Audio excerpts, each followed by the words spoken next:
How's it going, Bears fans? Welcome back to the Bear Down Podcast, where we talk everything Bears every day of the week. I am Zach Rimbos. I'm the head editor and video producer here at Bear Down. And today, for the pregame show, I am joined with my co-hosts, Parth Shaw and Jaylen McClinton. Parth and Shaw, how are you guys doing? Or Parth and Jaylen, how are you guys doing? Excuse me. Doing pretty good. Just watching some football. The Wildcard games have been fun so far. The Bills with a good win. The Rams are currently up and battling against the Seahawks. Oh yeah, same here. Super card or super wild card weekend. I guess that's what they name this. This weekend of wild card games. Like Parth said, the Bills got a good win. I posted on Twitter right before the game that's my my AFC team that come out. So definitely excited to see them get a win against a good coach team. The Rams and Seahawks on right now. I know the Rams are up, I think, by 7 points before we started watching this. And we got another, I wouldn't say another good game, but it's definitely going to be a decent game between the football team and the Buccaneers. So, can't complain. We got football, and, that's about it. Yeah, it's pretty nice having playoff football around right now. It just sucks that, in about a month or so, football will be gone until pretty much the fall, which sucks to hear, or not sucks, but today we got a big matchup for tomorrow's game, and we got to talk some football, some Bears football. So let's jump right into it. We're gonna go through the injury report very quickly, just to talk about who the Saints have coming back tomorrow, as well as who the Bears are missing tomorrow. So like I was saying, if you missed the yesterday's upload, which was Fan Mail Friday, Nick Eason is out, as well as Trey Hendrickson, excuse me, is tied second in the NFL in sacks, along with Aaron Donald at 13 and a half. But, that's a big loss for them, the defensive lineman. So look out for that. That could open up a lot of opportunities for the Bears offense. But the other problem is that Darnell Mooney has been ruled out, as well as Roquan Smith today. They have both been ruled out for tomorrow's affair against the New Orleans Saints. And that is a huge loss on both sides of the ball. Roquan Smith, obviously, should have been first-team All-Pro, but regardless, a huge loss. The team leader on defense right now in terms of stats and production. He will be missing, along with the wide receiver 2, fifth-round draft pick out of Tulane, who solidified himself as wide receiver 2 for the Chicago Bears. Had his career game last week, and he's been playing amazing these past couple of weeks, but that'll really hurt the Bears offense, as well as Buster Screen is also out. Jaylen Johnson is still questionable as of right now. We're assuming he will be playing unless it'll be a game time decision. But, I'm sure he wants to play in his first playoff game as a Chicago Bear. But Parth and Jaylen, obviously, these are some big losses for the Chicago Bears, probably much more so than the New Orleans Saints in their losses. So why don't you guys talk about that a little bit, and then we'll get into the next part. Yeah, losing Roquan Smith hurts a lot for this team. I think he's the best player on this defense. I've said it. He does a lot of the dirty work, and it hurts to lose your tackler, I guess, the one who gets most of the tackles. And on the offensive side of the ball, we lose Darnell Mooney, our wide receiver 2, which no one expected, coming into the season. But, he's been playing well. Over 90-plus yards last week, so, you lose a lot of production there. But, hopefully guys like Javon Wims, Ridley, and Anthony Miller, it's their time to step up. I think they will step up. I think this Bears wide receiver core runs pretty deep, so I'm not too worried about that. Yeah, same here.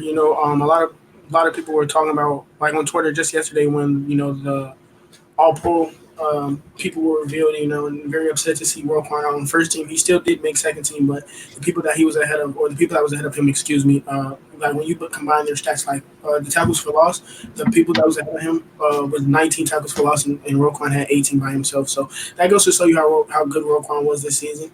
Not having him in this playoff game, really sucks. It reminds me of when we didn't have Eddie Jackson, and that ended up costing us, at the end of the game when Nick Foles got a huge play on their last, touchdown drive. So the last time we were in the playoffs, Roquan had a huge interception that set up points for us. So, he's a huge impact for us. And then same thing with Mooney. He had his best game of the season last year. He had a career high in catches and career high in yards, and just to see him go down with that huge hit late in the game, sucks because we're not having him this game. But like Parth said, I definitely feel like on the offensive side of the ball with our receivers that people like Ridley, Javon Wims, I think they can step up. They're not going to be that deep there like Darnell is. The same, probably can definitely have the same amount of yards, same amount of catches that he's basically getting every single game. But not having Roquan, I think that's definitely going to hurt us because a person like Josh Woods, who's a very good special teams player, I don't think he can match the production that Roquan has had every single game this week. So what turned out to be we put a lot of the weight on the offense this week and what they're going to have to do against the Saints to be able to beat them quickly shifts to it seems like they're going to have to do all of the work in this game. I mean, Roquan Smith being out is really going to affect, how deadly Alvin Kamara is going to be against our secondary. But I really think that, we have a great chance still, honestly, in my opinion. I think this will be a very close game still. But yeah, I mean, definitely, like we guys are saying, our wide receiver core is going to have to step up, next man up mentality. Ridley hasn't really gotten a huge opportunity with the Bears as of yet.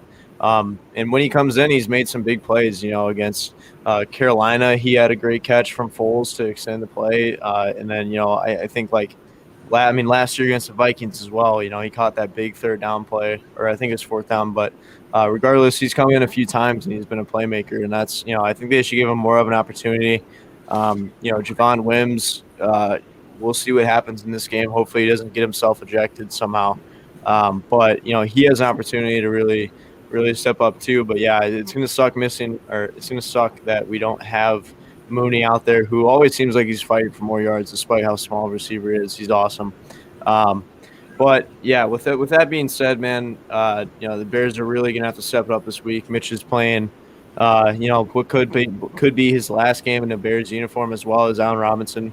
So, that all comes down to that, and you would hope that you don't see that. But regardless, let's get into the next part, which is our score predictions. So, Parth, why don't you kick us off here? What do you got for score prediction? And also MVP of the game after that. For the score prediction, the Bears are coming into this one shorthanded, beat up a little bit. This is a Saints team who's 12-4. But I'm taking the Bears in this one. I feel like they're going to come out and play playoff football. Anyone can win. We saw the Colts almost take down the Bills today. And the Seahawks and Rams game has also played really close. So, all these games have been played close so far. So I'm definitely going to take the Bears in this one. I'm going to take the Bears 24-20. I think it's a little bit low scoring, but just like a playoff type atmosphere, and we get it done. This might be, I'm going to say this is definitely both because we're the 7th seed and they're the 2 seed. But I'm going to go with the Bears win here. A Bears win here too. I definitely feel like it's going to be a close game. I don't think we get blown out, and I definitely don't think we blow out the Saints. I would love a blowout, a Bears blowout in a playoff game where we're severely underrated and severe underdogs. But I'm going to go with Parth said, 24 to like 20 or like maybe 21-24. I just feel like that the way how I know we got blown out last game. We lost by 19 points, but we were in that game up until the late third, until basically almost the end of the game. And the only reason we started like losing control of that game is because of how our defense was playing. When our offense was basically our offense was getting like fourth down conversions every single drive, and we were moving the ball and scoring points. We weren't getting touchdowns, but we were definitely able to put points on the board. So obviously the Packers is a very good team. They aren't up to the Saints, or the Saints aren't up to the Packers level, but they're still a very good team. But last time we played them, it was a close game, and that was with Nick Foles at quarterback. And with Mitchell Trubisky, we've seen a way better Bears offense. So I definitely feel like we rely on David Montgomery. We use his legs and try to open the passing game for Mitchell by piggybacking off of David and into a Bears W. Yeah, David Montgomery surely gonna have to step up in this one. But the Bears have a lot on the line in this one, and I think it'd be really, really great for all Bears fans to be able to watch the Bears win one, regardless of what happens going forward.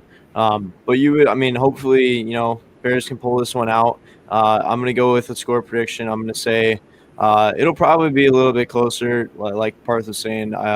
It's hard to take the Bears in this one, despite or considering that they're missing so many pieces, like Roquan Smith and Darnell Mooney. But in my opinion, I think the Bears are going to take this one, and I'm going to say it's going to be 24-21. Mitch is going to have a really good game. This is, like I said, this could be his last one in a Bears uniform. David Montgomery has a chance to, help the Bears get this win here. Drew Brees is not the same quarterback that he was earlier in his career. And I think Chuck Pagano's got something to prove here for himself because, I mean, he's most likely gone at the end of this year. I think if he can shut down this Saints team, it would be really impressive, because the Bears are not, the best team in the NFC right now. So, but like Jaylen was saying, I don't think the Saints touched that Packers level. And the fact that we were, side by side with them for about 3.5 quarters, says a lot about this team. Regardless, they're fighters. They've been fighting all season despite losing 6 in a row. They came back and miraculously made it into the playoffs, but they have a shot here to really prove who they are. So that'll pretty much do it for us, guys. We have a big one tomorrow. We're going to be live streaming that, so make sure you tune in for that. We dressed up a little bit for this one, which is a bear down tradition for playoff game, I assume. But this is gonna be a really exciting one. So make sure you guys tune in for that tomorrow. And yeah, Parth and Jaylen, any last words? Yeah, it's a big game coming up. The Saints are loaded on offense. They got all the pieces back. Kamara's back. Michael Thomas is back. So we're gonna have to play good defense on that. Chuck Pagano's gonna have to dial up some blitzes on Drew Brees. You cannot let Drew Brees get all the time in the world. He does throw the ball quick, but if you can pressure him, maybe get a couple sacks, maybe get him a little bit shaky, and that could help the Bears out. On the offensive side, Mitch Trubisky needs to come out firing. This has to be his best game of his career. It's the biggest game of his career. The Bears got to use David Montgomery consistently, and I think the Bears could pick out a win. But again, it's going to be a big game. I'm excited, a little bit nervous, but it's playoff football. Exactly what Parth said. This game is huge for the Bears front office, huge for a lot of Bears players on this team right now, especially the quarterback position, mainly the quarterback position. A lot of this game is gonna tell who our future quarterback is. If Mitch can come out balling, he's probably gonna earn himself another contract, rather just for 1 year or two. Or not even just for us, for another team as well. That can depend on how much money he makes in free agency if he has a good game. So. I know a lot of Bears fans, of course, want to win this game. We barely see the playoffs like that, so every year we do make the playoffs. We want to see our Bears succeed and at least make it out the first round. Hopefully we can at least get some type of pressure on Drew Brees, in our 3 key matchups. Say he only got struck 13 times on the season, so that goes to show you how well he gets the ball out fast. Also shows you how good that Saints offensive line is. But put pressure on him, contain Alvin Kamara, and run the ball with David Montgomery. And I definitely think the Bears can leave out the Superdome with a W. Yeah, the nerves certainly are racking up too. There will be a couple of fans, but definitely it won't be the Superdome that we're used to seeing, which is packed, and that crowd surely changes a lot. But thank you guys very much for tuning in, man. I'm really excited about this game and nervous for this game tomorrow. But yeah, man, this is pretty much for a lot of things, front office, like Jaylen was saying, for Mitch, this is his last opportunity pretty much. He wants to leave a legacy in Chicago, and what better way to do it than to beat the Saints and then keep going. So, yeah, but we'll see you guys tomorrow. Thank you guys very much for tuning in to the pregame show. After tomorrow's live stream, we'll have a postgame show. But yeah, that'll pretty much do it for us, guys. Thank you very much again. If you're new, go ahead and go down below, subscribe, like, share with a friend or a Bears fan. And that's it. Stay safe and bear down. Peace.